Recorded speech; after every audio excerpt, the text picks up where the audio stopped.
Hello, hello, hello, everyone. Welcome to YASCP, your African Supply Chain Podcast.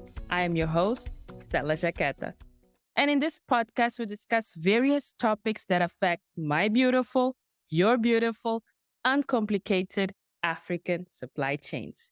In this episode, we will be talking about a topic that is very near and dear to my heart. And every time that I hear, that I read about, I get super excited because it is about Africa. It is about our development. It's from us to us. And it's about the African Continent Free Trade Area Agreement. And I couldn't have a better guest because he's actually an expert in this topic. So let me introduce you guys to Professor Jonathan Annan. So let me just tell you a little bit about Professor Jonathan Annan. He's an associate professor of logistics, operation, and supply chain management at Strathmore University Business School in Nairobi, Kenya. Prof Annan has over 20 years experience in operations, procurement, and supply chain management. His research has won multiple awards, including the 2017 Global Innovation and Knowledge Academy for Best Conference Paper. Until his appointment at Strathmore Business School, he was the Director of CILT, Professional Education in Logistics and Transport, and the Deputy Director for West African Institute of Supply Chain Leadership at Kwame Nkrumah University of Science and Technology at Kumasi, Ghana. He has authored 3 books on operations and supply chain management and consulted for several companies and government of Ghana on transportation, procurement, operations, and supply chain management policies. I mean, as you can hear and see, he has a plethora of knowledge when it comes to supply chain. And the first time I heard Prof Annan speak, it was at ASCA conference, and it just blew my mind, the knowledge that he has about this topic. And without further ado, welcome to YAS, Prof Annan. How are you doing? I'm doing great, Stella. And from where I sit, let me say good evening to our audience. But I don't know if someone is somewhere, it could be afternoon, it could be morning. I'm sure people are listening all over the world. Yeah. But from where I sit, I'll say good evening to everyone. And I'm excited and glad to be on your show, which is exciting the young people with regards to African Continental Free Trade Area. This is the flagship program of the African Union. And it is also, the best project that African Union can look at the moment. So I'm happy to be here and I'm excited as well. Wow. Thank you, Prof. And just to get started, can you please explain to our audience, what is the African Continental Free Trade Area? What does that mean? And especially for those who have never heard about it, what does this entail? When did this start? Great, Stella. Thank you for the question. Now, I should say, people usually get confused. They think that fine, it is a market, but the idea is that, is it a market located somewhere that people are going to that market to sell their goods or buy things from? No. What is happening is that it is a free trade area which encompasses 55 African countries and 8 regional economic communities. Now, bringing them together with a population of 1.3 billion and with a combined GDP of 3.4 trillion. Wow. So you can imagine. Now, it was established in 2018 by the African Continental Free Trade Agreement. And the agreement was brokered in 2018 also in Rwanda. Now, the African Continental Free Trade Area, its main mandate is to ensure that we have free intra-African trade so that we can trade among ourselves. But the headquarters in Accra and the Secretary General elected is from Kelemene. who is at the moment the chair. Now, what is happening is that I want to break it down so that people will understand.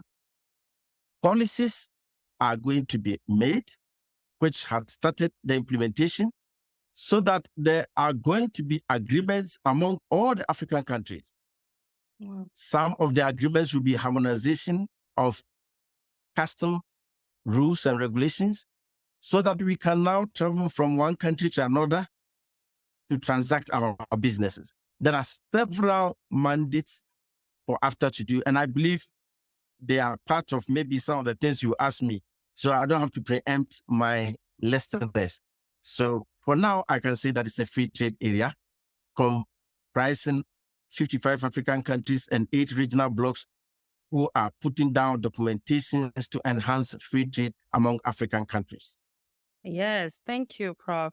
And for someone who now is hearing about AfCFTA, right? Why should every African be excited about it? Why is this the new buzz I can see in the business world? Recently, there was the business forum for AfCFTA leaders, industry leaders, private sector, public sector. Why should every African be excited about it?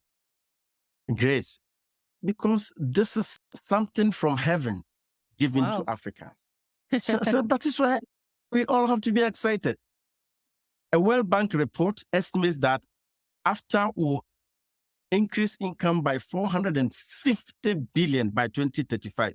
Wow. An increase in intra-African trade more than 81%. And this is a report that was estimated by World Bank. Again, AfCFTA agreement aims to provide a broader and deeper economic integration across the continent.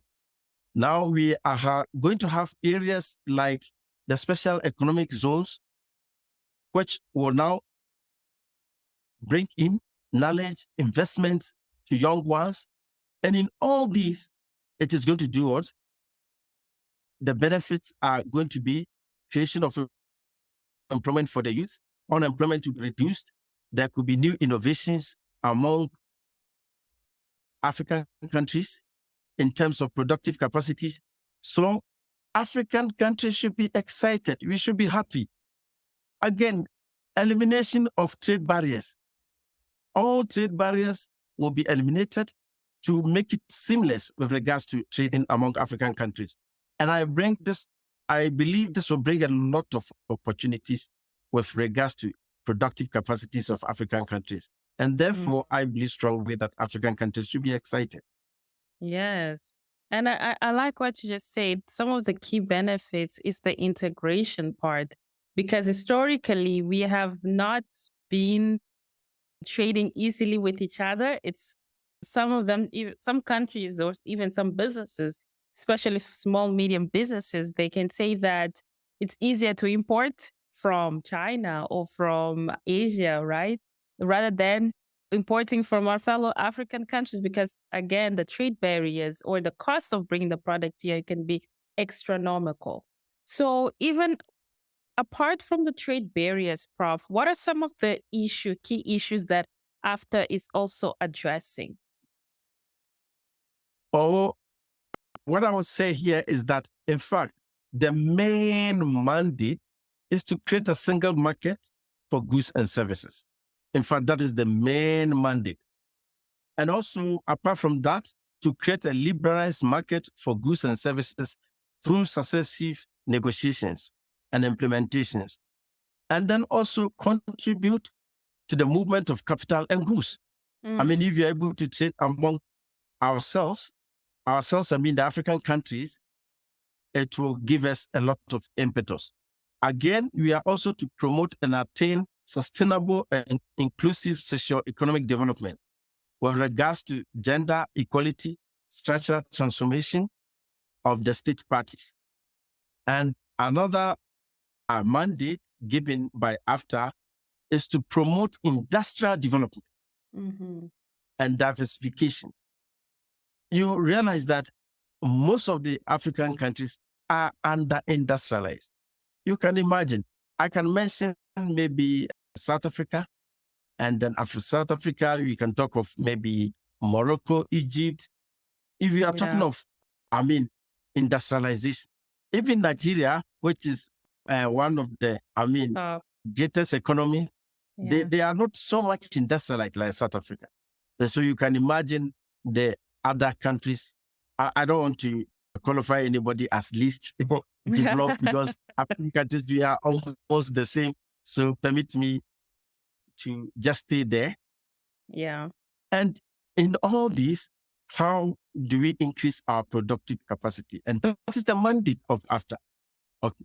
And AfCFTA is also mandated to resolve the challenges of multiple and overlapping membership. Now here, let me explain. You see, we are going to have policies with regards to trading among ourselves. But now there could be challenges like complaints with regards to rules of origin. And maybe when I use a term and I come back and you want me to explain, you can question me to explain. In fact, there could be issues and challenges. And all these, it is mandatory by AfCFTA to bring out documentations that if there are disputes in terms of settlements, these documentations can now guide how people will resolve disputes. So there are several mandates that AfCFTA is at the moment carrying on. Prof, just touching a little bit on about the industrialized mandate of AfCFTA, how would that actually work? Is it a country that produces something that for all of the continent? Is it some countries that will specialize on some? How would that actually be broken down practically? Okay, I think I can expatiate in this way. Now, we start from, in fact, before AfCFTA, there existed special economic zones. Now, these special economic zones, in short, SEZ, what they do is that they are demarcated areas by governments of every country to promote businesses. The government usually give them incentives that, if you come to my special economic zone to trade, I'm going to give you tax incentives, etc., to motivate them. Yes. And there are a lot of advantages that business people who trade gain from there. One, registration become easier. The government usually give training, and then they provide opportunities for growth and innovation because you have other companies coming from foreign countries outside Africa to also come and manufacture items or undertake their businesses at the special economic zone. So the special economic zone themselves become a mini AfCFTA. Then from there, we go to the regional economic zones. So once I'm in East Africa now, let me talk of the East Africa Community Bloc. And you can imagine we have Kenya, we have Uganda, we have Tanzania, we have Rwanda, we have Ethiopia, and all these countries. If you want to trade among ourselves, you can imagine how the market is. And the population is also high because demand is a function of population. And therefore, if you are to trade among ourselves, people coming with different skills, diversity, inclusivity, and they are also coming with funds and with knowledge and innovation. So people in this community will now have competitive advantage and edge over others who are not having that block. And so with this, there is a lot of transformation that will go on. Now, companies will come into this block and they will manufacture items. Now, they'll also show their skills. There will be partnership among business people. And let me give a very simple example. Maybe a company will leave South Africa and come and manufacture in Kenya, and therefore partner with Kenya businessmen in the special economic zones here. There, the company coming from South Africa is bringing their knowledge and will employ people also in Kenya. They will also learn, and there will be employment, and therefore productive capacities will be increased. So this is exactly what I mean by starting from the special economic zones to regional blocks to AfCFTA. And that is what AfCFTA is looking up to now. So that when the whole of Africa can now trade among ourselves, there will be transformation in terms of industrialization. Now, cost of production of items will be lower, will be reduced because of economies of scale. And therefore, you can even manufacture at a cheaper cost in Africa and export in the developed countries. As South Africa has been doing, South Africa is one of the greatest manufacturers of vehicles in the African continent, and they export cars to the European countries. Yeah. So imagine how, if South Africa is to export to African countries here, but if you look at the percentage of South Africa's export in terms of vehicle, it is greater to the outside world. Yeah. Than right here internally. The African continent. Yeah. Yeah. Yeah. Thank you so much, Professor, for this explanation. And I think with this agreement, we will see more and more, how can I say, companies rising up to the occasion to really see Africa has an opportunity to grow their businesses. And talking about opportunities, how can small, medium enterprises start to practically trade under AfCFTA? I know sometimes it can be because of the capital.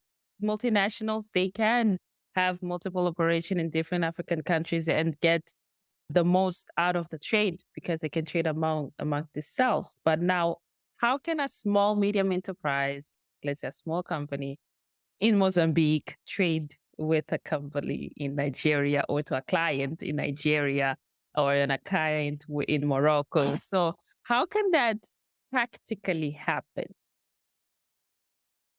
Okay, that is very, very simple.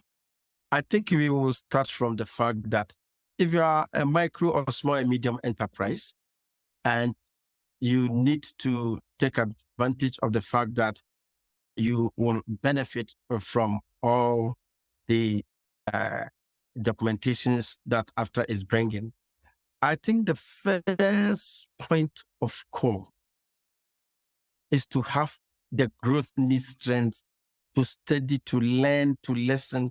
And with this, I'll commend you. Your program is the starting point. Young entrepreneurs should listen to know more about AfCFTA. And one of the main points I'm going to raise is what you are doing in your program. You hear about AfCFTA, what is AfCFTA doing? You have to be willing to find out. And you can, apart from the fact that you read, you listen to programs like this, okay, you can also search from the internet what is happening in AfCFTA. That is my first point of call. Now, the next thing I will say is that young entrepreneurs should try to network, and they should be bold enough to reach companies that are already taking advantage of AfCFTA. Now, what do I mean by companies taking advantage of AfCFTA? I will tell you that the Chamber of Commerce is an organization in every country. If you are a young entrepreneur, my advice would be that try to join the Chamber of Commerce in your country. For example, in Mozambique, I know you have Chamber of Commerce. Now you join. If you join the Chamber of Commerce, the advantage is that we have programs of Chamber of Commerce of other countries now meeting or coming together to discuss how to transact businesses. Just recently, I heard of Chamber of Commerce of Ghana coming to visit Kenya and Nairobi, and they made a Chamber of Commerce in Nairobi. They had business transactions, networking, and it will interest you that Kenya and Ghana were among the first African countries to trade on AfCFTA. Wow. Now, Kenya exported batteries to Ghana, and Ghana has received a consignment. And I believe strongly that Ghana will now also be planning to export chocolates from Ghana to Kenya. So the first point, I said they should read. The second is to network. Get involved. Join an organization like Chamber of Commerce, and they'll be talking about AfCFTA. Now, there are visits, there are programs, and so you can learn from them and have the opportunity. Again, young entrepreneurs should ensure that they have business plans, because if you want to trade under AfCFTA, It has rules. It has documentations. You should make sure that your institution or your organization or your company is now complying to all the rules of doing business. When that is right in place, then now when they want to get involved in AfCFTA, they will not be found wanting. That is very, very, very important. They make sure that they have their business plans. What are they doing? Again, also another advice I will give to young entrepreneurs with regards to getting involved in AfCFTA is that usually it becomes a challenge for young entrepreneurs with regards to funding. So now they ask themselves, how do we get funding? What can we do to get funding? I think one of the best things that they can do is to build partnerships. That is lacking in Africa. I believe, Stella, when you are doing any business and you even ask two African people to partner, it becomes a problem. Trust. Partner. Yes, and it interests you that young entrepreneurs can partner. In that sense, they can increase their capital to get involved in AfCFTA activities, because AfCFTA is a market for the whole of Africa. And so you can get a partner in South Africa looking for some items in Mozambique. But the fact that you are incapacitated with capital, but if young entrepreneurs are partnered, they will increase their capital so that they will be able to do that.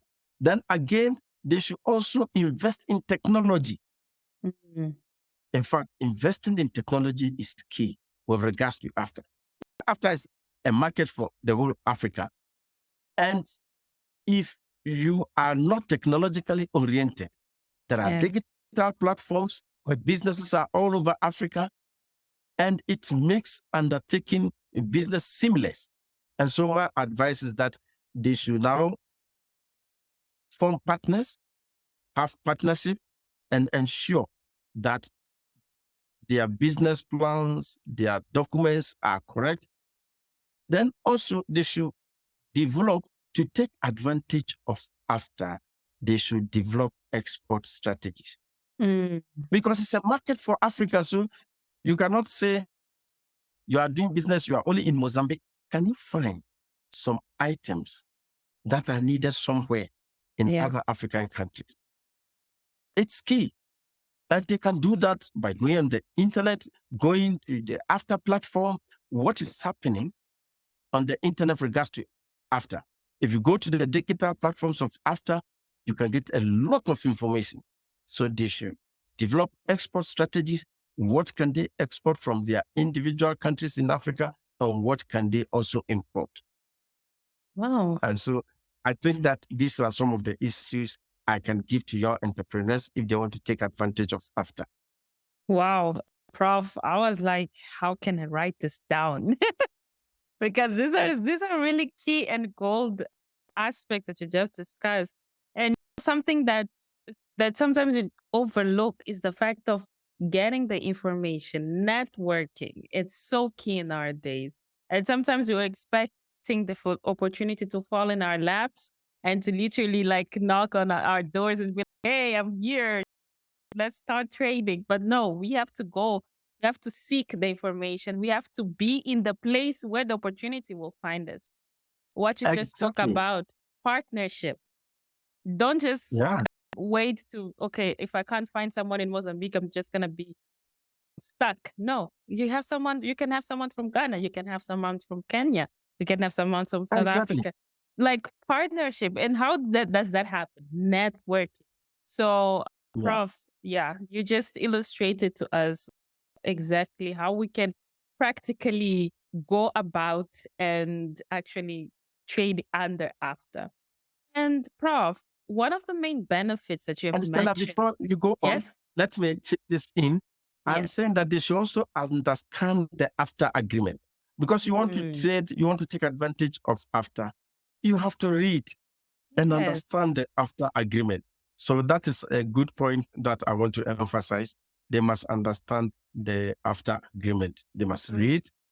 They must also assess market opportunities. As I said, there are abundant market opportunities in Africa. One businessman in South Africa was interviewed by African Report, and I was reading that article, and he gave an interesting point that every time I get an opportunity to speak on after, I say this. He said, South Africa produce large quantities of sugar on the African market. Now, Ghana and Cote d'Ivoire produce cocoa. Now we have other African countries that are also producing milk. Even Kenya is also producing milk. Now, these are three main ingredients or components of manufacturing chocolate. So why can't we find partners in South Africa and Ivory Coast, Ghana, Kenya, so that we can manufacture all the best chocolates and sell it on African continent? But usually, you even get the best chocolates being imported, coming from Europe, US, etc. Meanwhile, the main ingredients of producing chocolate are here. Yeah. Are here. So that is an opportunity that young entrepreneurs can venture into. Yes. Look for business opportunities. Look for market opportunities on the African continent. Yeah. Prof, what you just said, it's so key. It's about identifying the gap. We are constantly saying, identify the gap, identify. These are the gaps that sometimes it's so in our face, but the way we are so accustomed to the way things have been before, it's that you import chocolate from, let's say, Switzerland, right? You import your shoes from Italy because you're accustomed and you associate that as the highest quality, whilst we have the natural resources and we pretty much can actually do it with the knowledge and we can produce it and trade it among ourselves. But it's the mindset that we need to change, that our African products is not of the highest quality. We need to change this mindset and say that we can get the knowledge. Let's get the necessary knowledge and let's start trading for ourselves. Let's start building our own resources for us. And thank you so much, Prof, for this intake.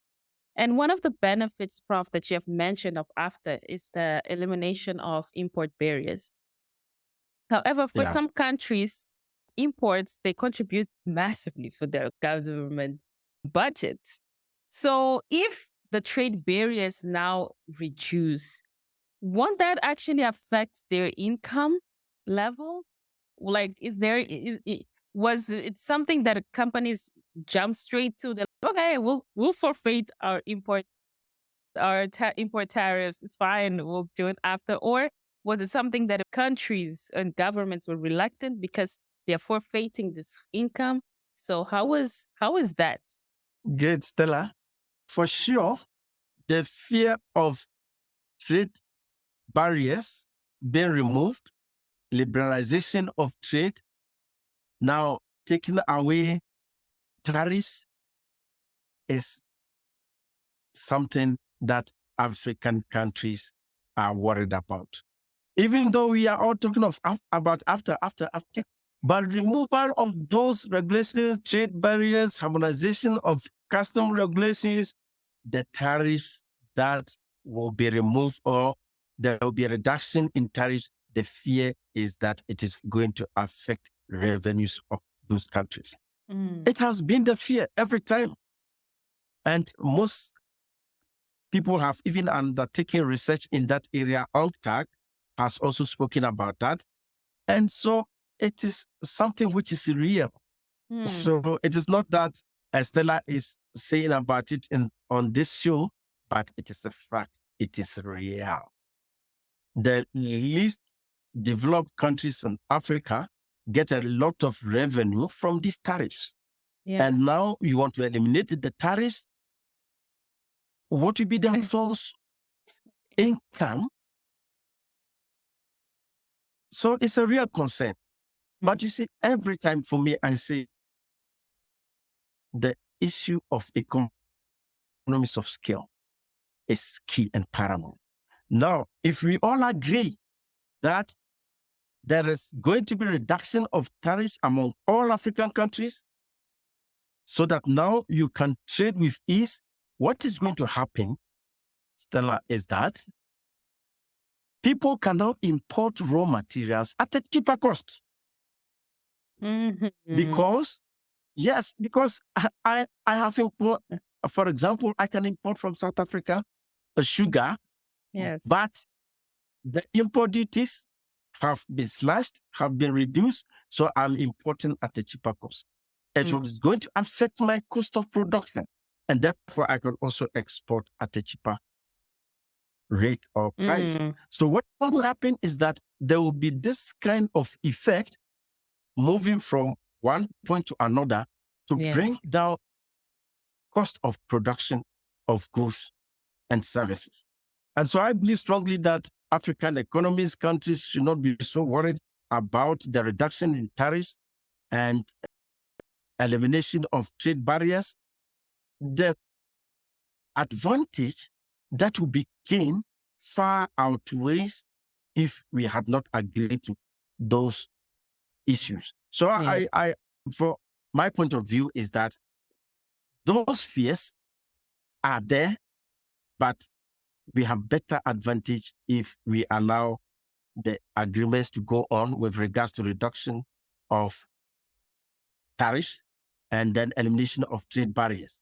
Again, also, with regards to the elimination of the trade barriers and reduction in tariffs, it is going to ease movement of goods and services from one country to another. There will be seamless movement, and therefore people now can trade freely and travel a lot and to do business with one another. It will increase employment rates. Yes. Production capacities will now also increase, and therefore government will now not be worried about unemployment, etc. A lot of the youth will be employed. SMEs can now do business at a cheaper cost, and therefore the advantages are many. So for me, I understand the fear, but the advantages far outweigh. Far more. Yeah, Yes, even infrastructure development, because now you have companies investing in the infrastructure of that country. So there's a lot of advantages that many governments, all African governments, can benefit on in taking out the import tariffs. And also it's developing our local businesses. Sometimes we say we want the private sector to spearhead development. We want the private sector, but there's no incentive for development. So how is that going to happen? And by investing and reducing import barriers, we'll see a lot of African economies trading among each other. But Professor, yes, Stella, it's good. Before you go to my next question, the idea sometimes trickle in when you have said a first point. Something that I'm concerned about with regards to elimination of the trade barriers, reduction of tariffs among African countries, there is some kind of skepticism among the other African countries that when trade barriers are eliminated and they open up, some countries that have higher productive capacities will be more competitive, and so they will lose out with regards to business transactions. I don't know if, Stella, you are getting me. Yeah. So there are some countries that are already doing well in business with regard to business transactions. And so I can use my country of residence now as an example, like Kenya. People usually say that Kenyans are more aggressive, they know how to do business than their counterparts in Tanzania. Now, this is just perception. I haven't done any research and I haven't read any research, but then it is a perception that people are believing.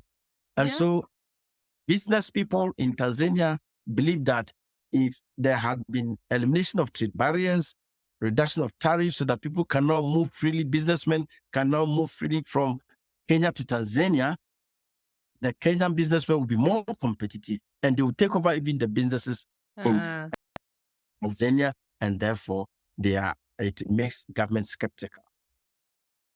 Yeah. So that is the key point that we also have to take notice. Yeah. Yeah. I like this point that you touched. It's also the cultural fact and the preconceived notions that we have amongst each other that because they're more aggressive, then therefore they will take over my country's businesses, Exactly. and industries will be run over. So it's that cultural fact part also plays into affecting our businesses.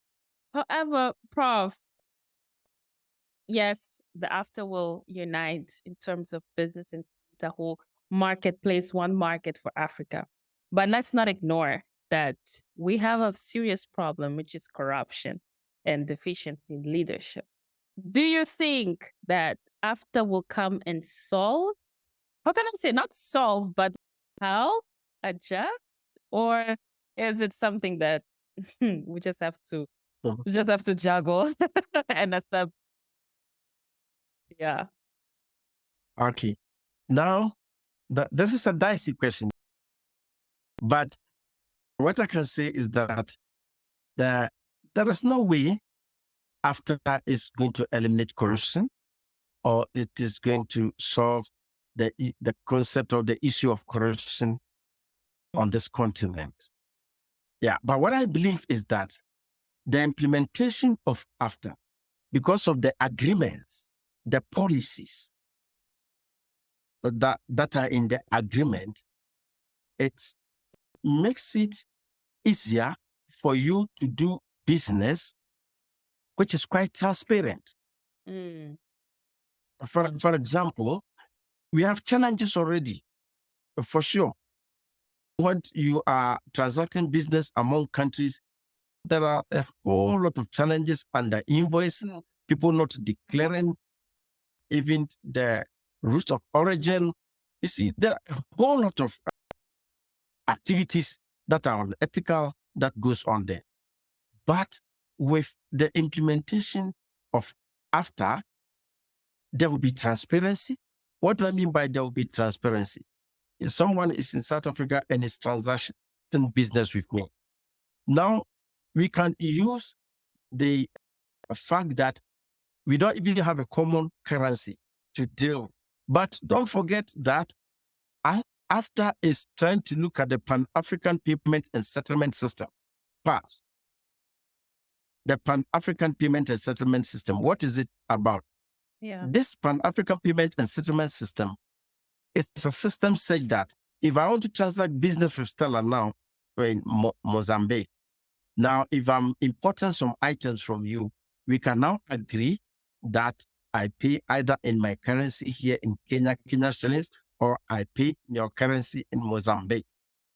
See, and it will eliminate the fact that I have to use means to get dollars, whatever it is, and everyone will see.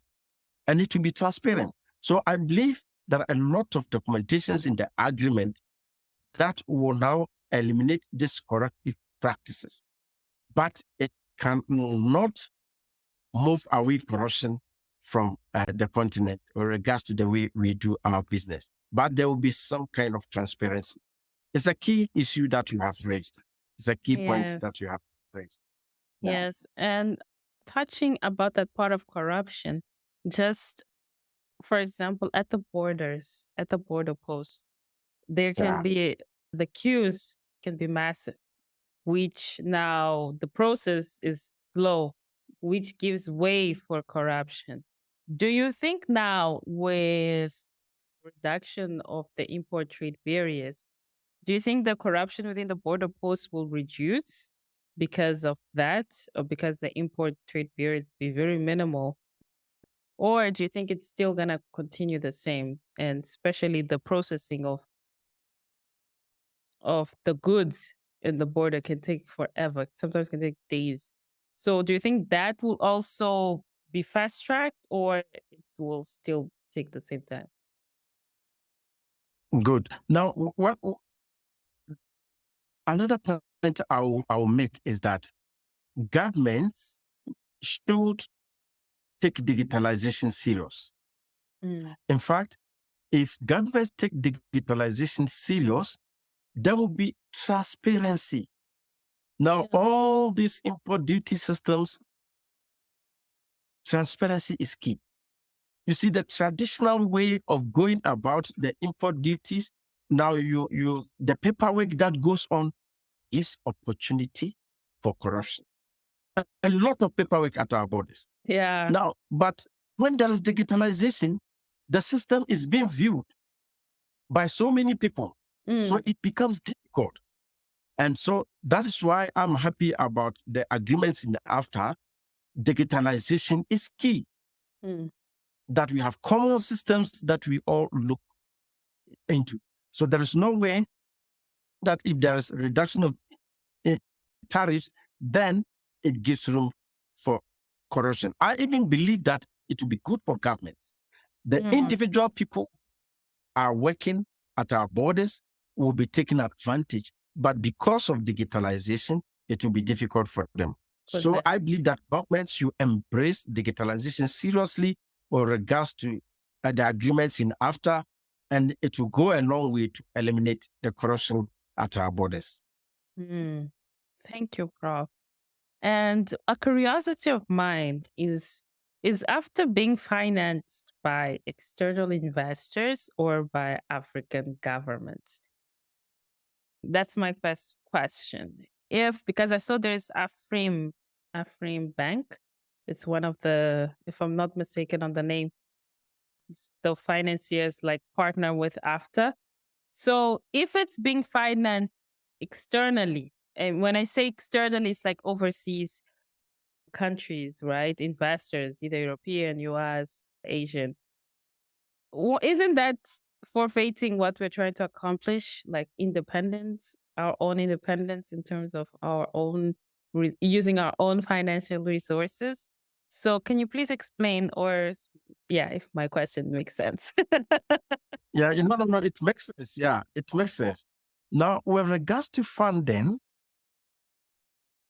it is not that governments are funding maybe the Secretariat of AfCFTA, but there are donor agencies, World Bank, that have been giving grants. And then banks, for example, African Development Bank, then African Bank, they have been given money in the form of donor funding to AfCFTA, or the establishment of the Secretariat and all the agreements and the implementation. And then I believe that member countries' dues and fees being paid by other African countries will also help. So there is nothing like the grants that we get in terms of funding from maybe Europe or Asia or America will now have a negative impact on the implementation of AfCFTA. No, it is not like that. But rather, we have to be competitive. The Secretariat have to up their game. They have to be competitive with regards to the implementation of the agreement and to move on, because we have banks that are helping. The African Bank has pledged a lot of money in support of AfCFTA. African Development Bank is also ready to give loans in large quantities to competitive business organizations. So there are areas of funding that people can access fund. And I think if it is coming from Europe, it is coming from Asia, it is going to have impact on the implementation agreements. No, it will not. It will not. It doesn't affect us in any way. Yeah. But there have been a lot of funding and grants from donor agencies. Yes. And then financial institutions like African Bank and then African Development Bank. Yeah. Oh, okay. Thank you for clarifying, Prof. And now we are gearing towards the end of our episode. And I just want to ask this question, Prof. What is your word of advice to supply chain professionals, entrepreneurs, in our African business owner, private sector, public sector as well. What is your word of advice when it comes to AfCFTA? How should we be? I can say, what should we look after? Yeah. No. I understand your question very well. And I agree with you also. Now, I think people have been skeptical. Again, there is one article I read, and there was one economist who wrote about the fact that AfCFTA has been so much hyped, and therefore he doesn't believe that it is the time now. He believed that this is not the time for AfCFTA, but it has been so much hyped. And looking at European Union, what they are able to do, it doesn't believe that after a whole lot of issues. So I asked myself, African Union, the concept started so many years ago, and they had never thought of European Union. At the independence of Ghana in 1957, our first president, Dr. Kwame Nkrumah, was talking about African Union. But there was nothing like European Union. But today you see European Union. So we should have a positive mindset towards the success of AfCFTA, because it is the greatest gift Africa can have now. So my advice to my colleague supply chain professionals is that we should have a positive mindset. We should be the advocates. In fact, Stella should be praised for what you are doing. Thank you. The advocacy I'm talking about is what you are doing now. We should now preach it like the word of God. Tell people about AfCFTA. Network, have capacity building, like you are doing. You should have sections to make people aware of the significance and the importance of AfCFTA. That is my advice. Yes. Thank you so much, Prof. And it's what you just shared with us. It's so key. And one of the things I'm very advocate is get knowledge, seek the right knowledge, seek the right information, because without it, it's very easy for you to get lost. It's very easy for you to just fall for anything because you do not know what is the right path. And when you do the research, when you put in the work, you will eventually see the results. So thank you, Prof, so much for your inputs in the podcast. And guys, we've come to the end of our episode. I hope you've enjoyed. You can subscribe, like, share this episode to as many people as possible. This has Prof said, preach the gospel of AfCFTA. Make it known to everyone in your circles, to your young entrepreneurs, to your entrepreneurs, wherever you are, because this is a message, this agreement is very important for the development of our African continent. So leave a comment, share, and I will see you next time.